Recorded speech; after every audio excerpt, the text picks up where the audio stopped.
Anime is taking over everything, and today I'm gonna prove it. I ain't giving up until I become Hokage! Believe it!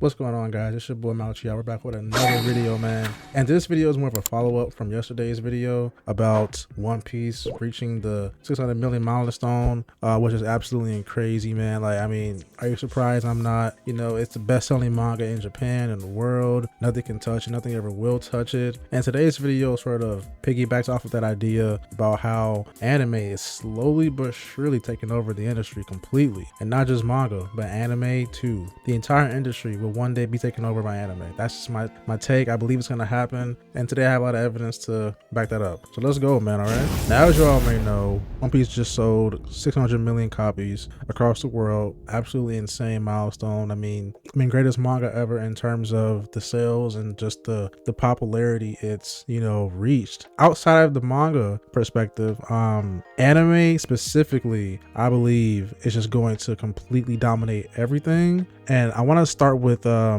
showing you guys the sales here compared to some of the most popular comic book characters such as Superman, Batman, Spider-Man, whatever. I have a little overview here from the AI Google, the AI, right? Long story short, it gives you the comparisons between the sales of Superman, Batman, Spider-Man. All right, so let's go through it real quick, because to me this is important to me, because like as an anime fan, this makes me insanely happy. You know, there was a point where anime was nowhere near as big as like regular TV, regular movies. Like anime was a niche at one point. It was a niche. It wasn't, you know, some mainstream thing. It's so incredibly mainstream now, to the point where it's like there is a great chance that the industry can be taken over by anime and manga, especially comics, man. Comics for sure. I mean, take a look here, okay? Over 600 million copies from 97 to the present. All right, now let's compare that to Superman. Superman has an estimated number of 600 million copies spanning 85 plus years. One Piece took about what, 30 years or so to reach that? That is insane. That's absolutely insane, man.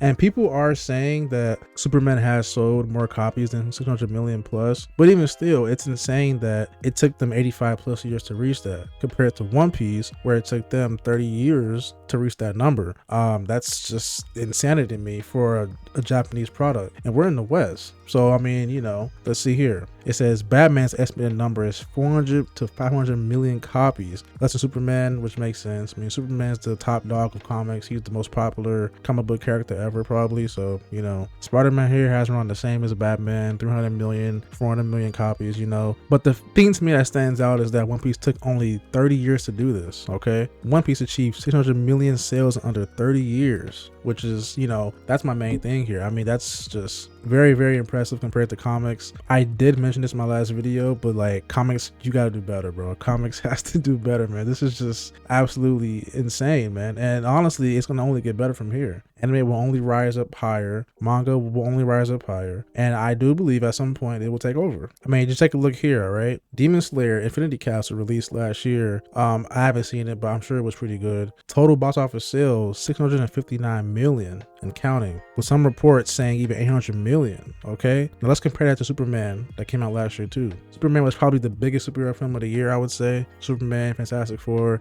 Superman probably was the biggest film to come out that year in terms of comic book movies. And that made 616 million. All right, now isn't that insane? A Japanese anime movie has made more money than Superman. That is like, it's the highest grossing Japanese film ever. Like, that's just crazy to me. That goes to show you how much of a popular thing anime has become, that it can even compete with big blockbuster names like Superman, you know, like big hits like that. It's one of the most highest grossing movies of the year. And again, it's gonna only get better from here, man. Now let's talk about anime on streaming services, because as y'all may know, if you're you know, if you watch anime on Crunchyroll or Netflix, Hulu, whatever, you know, there's a large amount of anime on those properties, on their streaming sites. And when I say a lot, I mean more than a lot. There's hundreds upon hundreds. And to me, that is absolutely insane, okay, given the fact that anime at one point was just a niche. I'm telling you, it was a niche. You have to go on sites to watch anime. Like, you have to go on illegal websites. You would have to go on Crunchyroll. Was still a thing back in the day, and Funimation. You remember Funimation, but it wasn't as popular as it is now. Netflix, Hulu have a large amount of anime in their library. Why? Because because anime is becoming insanely mainstream. Demon Slayer made $800 million, possibly 659 apparently though, which is still an insane number. They beat Superman's 616 million. So I just want to say I'm not making this stuff up. Okay, I do believe anime will be the biggest thing at one point, and the numbers show it. The numbers show it, the fans show it, and you know it is from here. As of early 2026, Netflix boasts a robust anime catalog with over 240 titles available across major territories. The library continues to expand through strategic partnerships and in-house productions, with 8 new anime titles and 13 series included in their Japanese content slate for 2026. Over 240 titles just on Netflix. Now it does say here that the exact number of titles can fluctuate daily based on regional licensing and the removal of content, but even still, that's a lot of anime. 240 titles, that's a lot of anime. And why? I'm gonna tell you right now, okay? Anime is being streamed on Netflix at a high rate, at an insanely high rate, more than you think it would. Okay, let's see. In 2026, anime streaming has solidified its position as a major high-growth segment of global entertainment, with the market expected to exceed US dollars $14.65 billion by 2030. While anime remains a smaller fraction of the total streaming market compared to general non-anime content, its viewership is growing roughly 10 times faster than the rest of the catalog on major platforms like Netflix. Come on, man. Like what more do you want me to say, bro? Like, people are checking out anime more than regular stuff, more than regular movies, more than non-anime movies, more than non-anime TV shows. People are checking out anime more than that stuff. Listen, man, I don't the game is changing, man. The game is changing severely, and honestly, you better catch up, man, because if you don't watch anime still, I don't know what to tell you, bro. If you're one of those guys still who are like, anime is weird, it's cringe, you are severely mistaken, man. The numbers show it. Now let's check out some of these stats here real quick. Rapid growth. The global anime streaming market is experiencing a compound annual growth rate over 11% in 2024. The market was valued at USD 7.50 billion, and it is projected to grow significantly by 2030. As of late 2025, early 2026, anime represented over 4% of all viewing on Netflix, accounting for over 8 billion hours of watch time per year. Over half of Netflix's 200+ million global subscribers watch anime, making it a staple content type rather than a niche genre. And the huge key factor being that Netflix and Crunchyroll control over 80% of the overseas anime streaming market. But you see, that's just absolutely, it's just huge to me that over 50% of people watching anime on Netflix versus regular stuff. That's just crazy to me. Again, being a guy who watched anime as a child, and you know, it just being a niche, it just being like a rare thing to meet someone who liked anime, especially in school, man. You couldn't mention anime once. You couldn't mention being an anime fan one time, at least in my schools. You're seen as a nerd, a loser, whatever it may be. But the fact that nowadays you can go on Netflix and it has 240 titles in its category, which is nuts, man. That's just insane. And the fact that 50% of people are watching, I don't know what's more to tell you. Anime is taking over. It just is, and we gotta just deal with it, man. All right. Now, my final point, I want to talk about the live action side of anime, because as you all may know, it has been a very huge deal for Hollywood to adapt more anime live actions throughout this past decade. There's been so many, and more in production as well. Let's take a quick look here at the current live action anime on Netflix and the future ones in development. One Piece, great show, I love it. Alice in Borderland, which I didn't know was a anime at first. I thought it was just actual live action, but it's an anime, which I didn't know that. Yu Yu Hakusho, City Hunter, Zon 100, Bucket List of the Dead, Kakegurui, Rurouni Kenshin, Death Note, bleh. And that's just some of the ones that are on Netflix right now. Let's see, we have One Piece coming pretty soon. That's going to be great. My Hero Academia, which is, I just found out about that recently. I didn't know that was going to be a thing, but I don't know how it's going to work, but whatever. Naruto's coming pretty soon.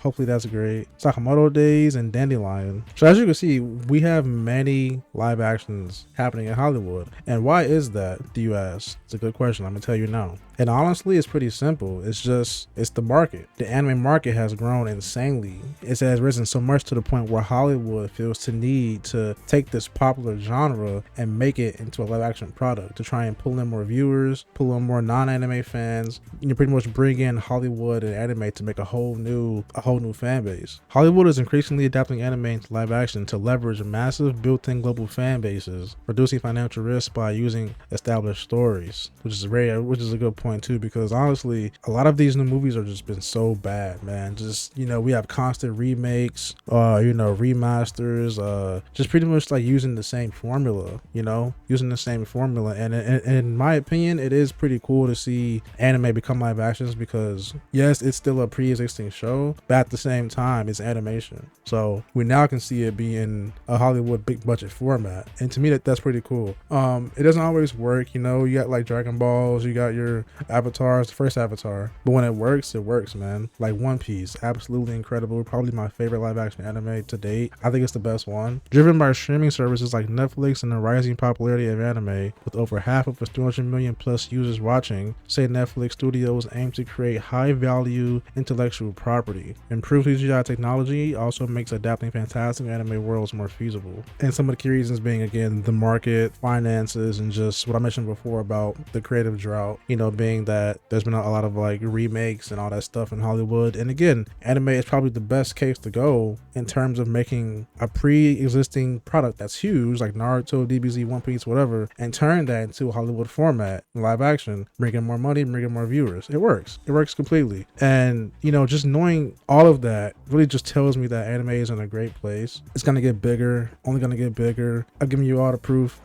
Big one for me being that Netflix has half of its users watching anime, which is huge, and the fact that Demon Slayer, which is this is huge to me. Demon Slayer making this much money, outperforming Superman, an anime film outperformed Superman. That's just, you know, I just find that to be crazy that anime can do that. That would never happen back in the day. 10 years ago, that wouldn't have happened. You know, things have changed so much now, and I'm just really excited to see what's next for anime and the fandom, you know. So it's it for me, man. I hope you enjoyed this video. I hope I wasn't yapping for too long, but this this topic kind of means a lot to me, because me being an anime fan, it's like I've always wanted it to get crazy amount of exposure, you know. And I don't want any like fake fans coming in and being like, oh, I watch anime, watching only 3 of them. I don't want that. I want it to just be like worldwide, man. I want everyone to know what Naruto is. I want everyone to know what DBZ is. I want everyone to know what One Piece is. And it seems as if it's going to get to that point. Comics are failing. I don't know why they're failing. I'm not a big comic guy, but compared to manga and anime, it's failing, man. Hollywood is failing. They're constantly putting out slop, man, over and over and over again, reusing old ideas, remaking things. People are tired of it. And I think anime has become more of a fresh thing for people nowadays, and that makes me very, very happy. Okay, so that's it from me, man. Like, subscribe, comment down with your thoughts on this video, man. Did you enjoy it? What are your thoughts on this topic, man? Do you believe anime is taking over? Yes or no? Let's talk about it in the comments. And I'm out, man. Peace.